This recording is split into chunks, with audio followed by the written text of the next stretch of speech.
Today, we're going to talk about breaking free from energy drains. This matters for your weight loss because if you're constantly exhausted, it's harder to make good choices for food, stick to movement goals, and show up for yourself. Energy drains are like things like poor sleep, unmanaged stress, and time struggles. They make weight loss feel like a battle instead of a doable process.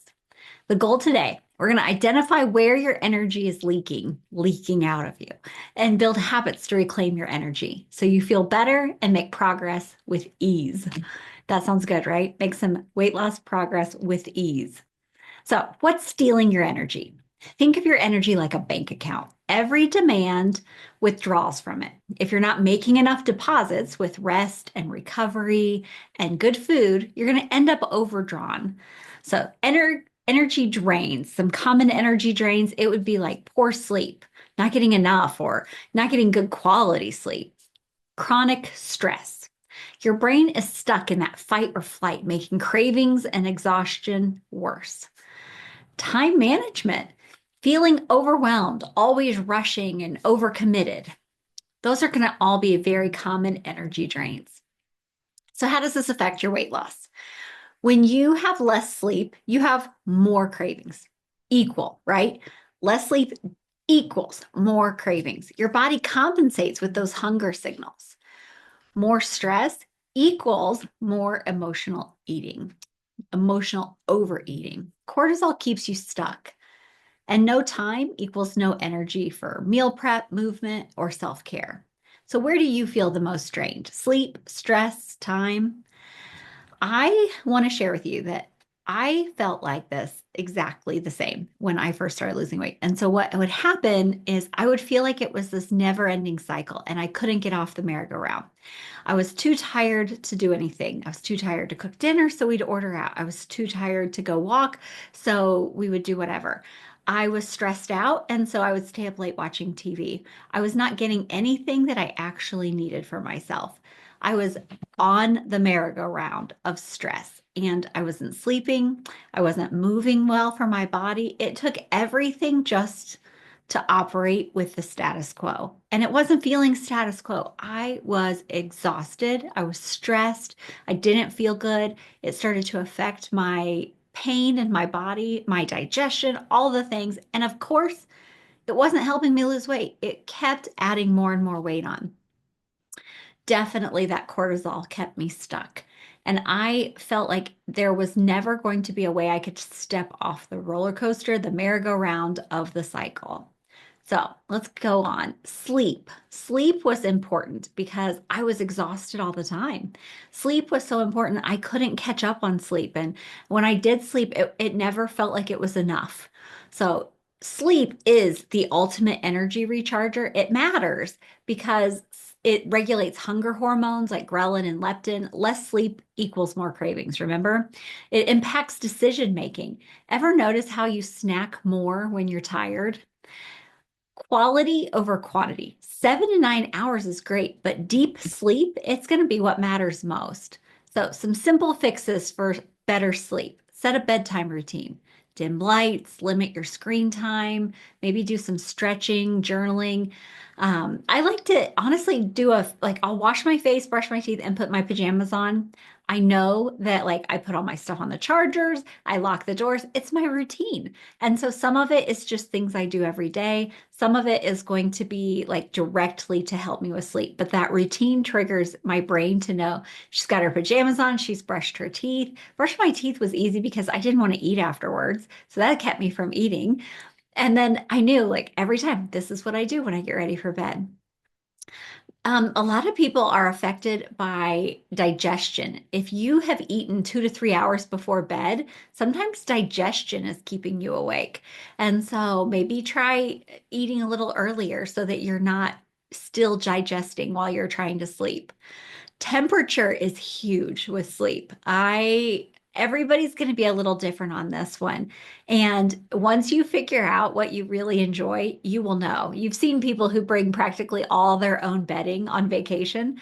And so, same kind of thing. So, ideally, you're going to keep it cool, dark, and quiet. And so, your body sleeps best in a cool room, but you're going to know what you like. Personally, I like to have minimal things. Like I don't like long flowy nightgowns that are going to get wrapped around me and make me go crazy if I try to sleep on one side versus the other.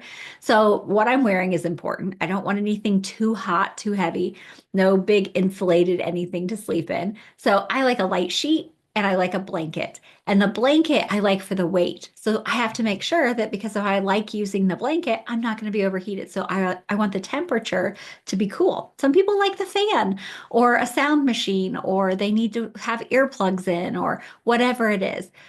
If you are going to tell me that you have to have the TV on to sleep, I would suggest you start working on that. There are so much research about the lights, and it's not as relaxing as you think. And so, white sound noise machines or something else like that, they have lighting systems that replicates the sunset and the sunrise.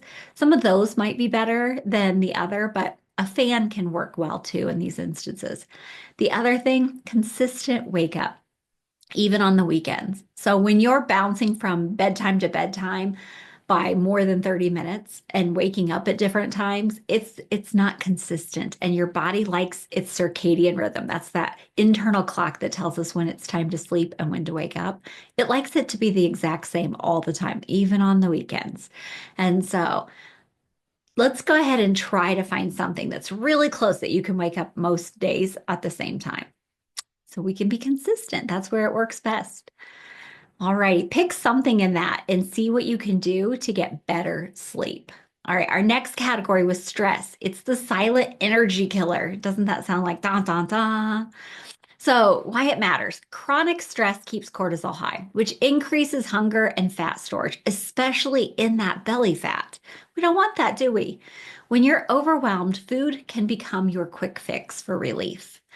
It doesn't actually fix anything. It's a distraction, right? So, quick wins for stress reduction. Let's go there. Mini stress resets, 2 minute deep breathing, stretching, or stepping outside.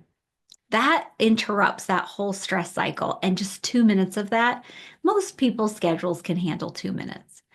Plan a joy break, something fun, daily music, movement, book, hobby. I've had people who say they get up and they dance while they're waiting for their dinner, some kind, like their lunch to be cooked, something that just, this is fun, you enjoy it, and it's something you can look forward to. Control what you can. Time blocking, saying no, realistic goals, any of those kind of things. See what is in your control. I know we want to first jump to everything that's outside of our control and we have no way of doing anything about. You are going to figure those out really quick. But a lot of times there is something you can do. You can say no to something else, or for a period of time, or you can say, I have to do that later, or whatever it is. Or you can even make it so that you're supporting yourself in the things that you're not able to really or don't want to be able to say no to right away. You can do a lot of things. A lot more is in your control when you actually start putting your brain to work on it. And so when you ask yourself, what is in my control? Your brain will start solving for that. It'll start looking for all of the things that you can do, all the things that are going to help manage that stress that can be very caring and loving for yourself versus all the things that are outside of your control.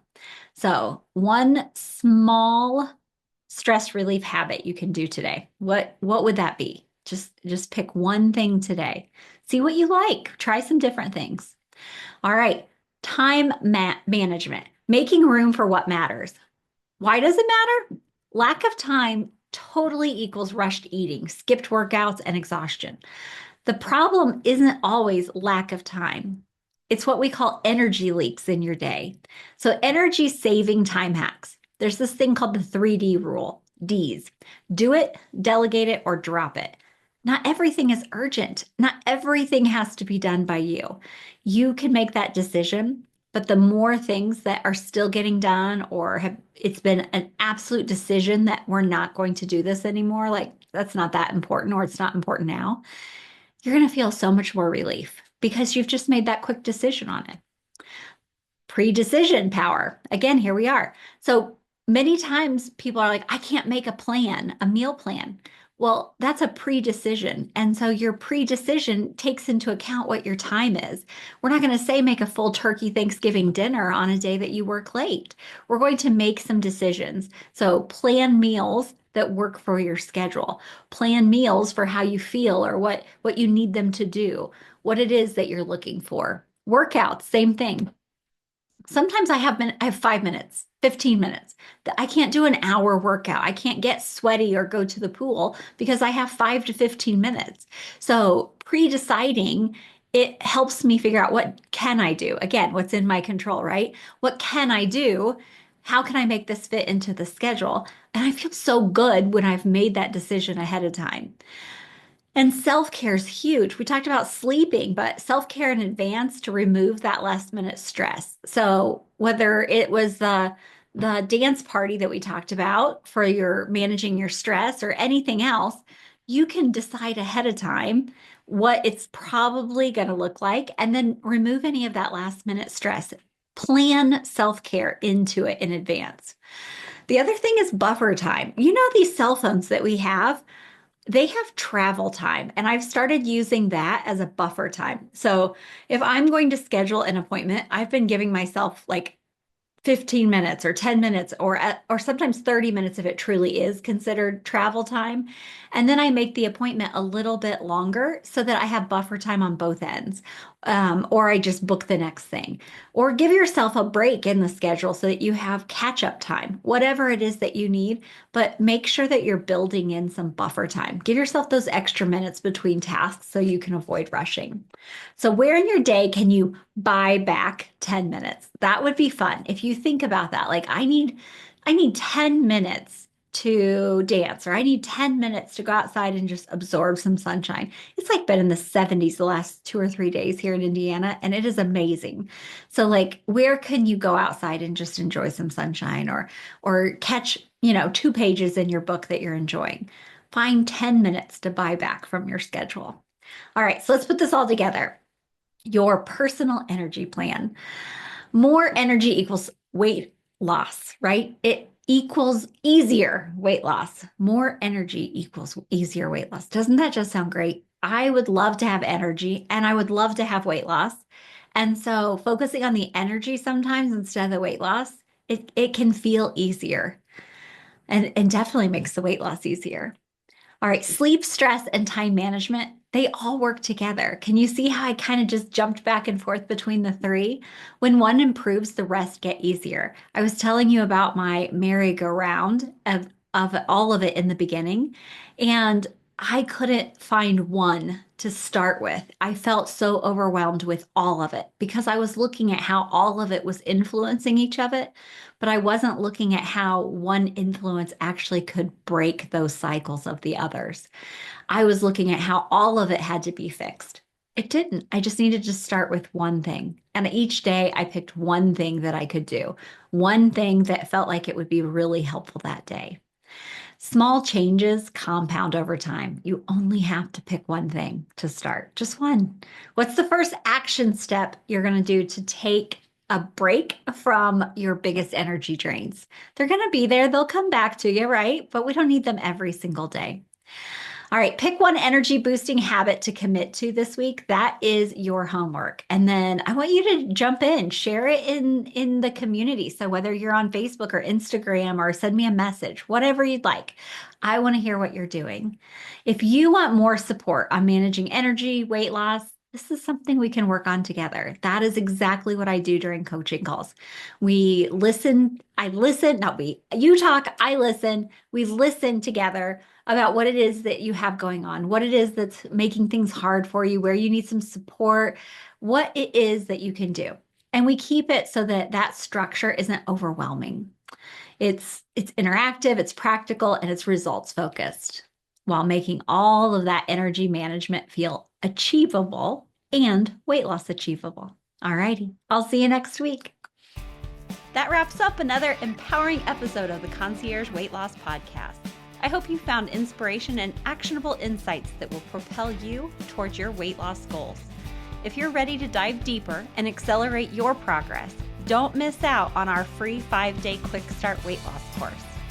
Head over to coachingkara.com/free course to gain access to a wealth of valuable resources, guidance, and support. The time for change is now, and I'm here to guide you every step of the way. Remember, your transformation starts with a single step. Take that step today and unlock the life you deserve. Stay tuned for our next episode, and remember to keep striving for greatness.